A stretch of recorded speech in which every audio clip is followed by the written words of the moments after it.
اپنی ذات سے آزاد ہو کے ہی انسان کوئی بڑا ویژن بنا سکتا ہے۔ اللہ اور اس کا رسول، اس کی تعلیمات اور اس کے احکامات یہ چھوٹے ہیں اور آپ کی ذات بڑی ہے نا، تو یہ ویژن کبھی بھی اس مقام تک نہیں پہنچ سکتا جہاں پر یہ ڈیلیور کر رہا ہو پوری کائنات کو اپنے سے کوئی بڑی خیر۔ اللہ سے بڑا کوئی ویژن نہیں، اور نیت اپنی ذات کے لیے ہوگی تو نیت تھک جائے گی۔ السلام علیکم ورحمۃ اللہ وبرکاتہ۔ ہمارے ہاں ہر انسان کچھ نہ کچھ حاصل کرنے کے لیے، اچیو کرنے کے لیے اس کی محنت میں، اس تگ و دو میں بالکل مشغول ہوئے ہیں۔ Everybody wants to conquer something in life, اور یہ موٹے موٹے الفاظوں کے بارے میں نا بہت سے لوگ باتیں کرتے ہیں کہ جی پلان ہونا چاہیے، ایکسیکیوشن ہونی چاہیے، کوئی ویژن ہونا چاہیے، کوئی مشن ہونا چاہیے۔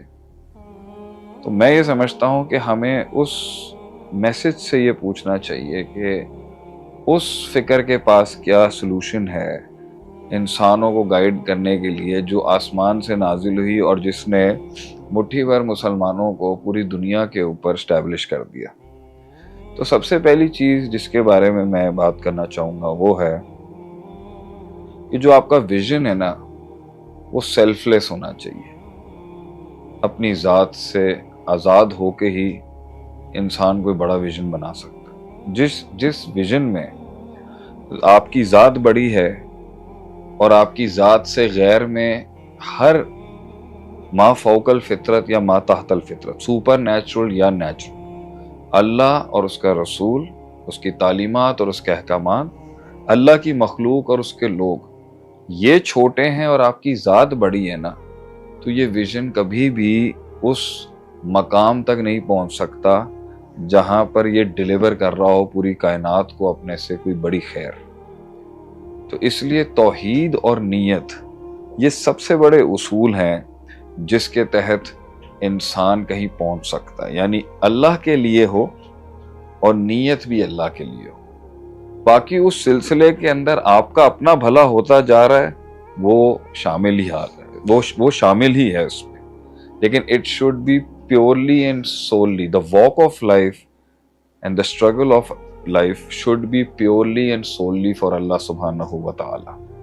اللہ سے بڑا کوئی ویژن نہیں ہے، تو اپنی زندگیوں کے مقاصد کے اندر اللہ کو لے کے آئیں۔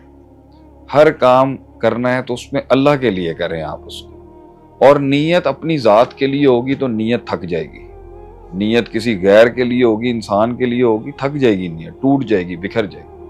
نیت اللہ کے کسی غیر کے لیے ہوگی نا تو وہ دم توڑ دے گی ایک ٹائم پر، وہ صبر نہیں کر سکتی۔ سو نیت کو وہ صبر کرانے کے لیے اور ایک ایسی منزل کو پانے کے لیے جس کی اوقات، حیثیت اور ذرائع اور وسائل ہی نہیں ہے، اس کے لیے ایک اندھا توکل جو توحید اور اللہ سے جڑ کے ہی آ سکتا ہے، وہ بھروسہ، وہ اعتماد اور وہ ول اور وہ یقین، اور وہ نیت جو ان طوفانوں میں کھڑی ہو سکتی ہے، اس پہ جو صبر چاہیے ہوگا وہ اللہ کے لیے ہی کر سکتا ہے۔ اپنی ذات اور کسی اور کے لیے اتنا صبر نہیں اپنی نیت پہ کر سکے گا۔ تو یہ پہلا اصول ہے جس کو میں نے اس پہ روشنی ڈالی ہے کہ ویژن جو ہے وہ اللہ کے لیے اور نیت جو ہے وہ بھی اللہ کے لیے ہوگی، تو ہی آپ نے پہلا قدم اور پہلا سٹیپ کمپلیٹ کیا ہے۔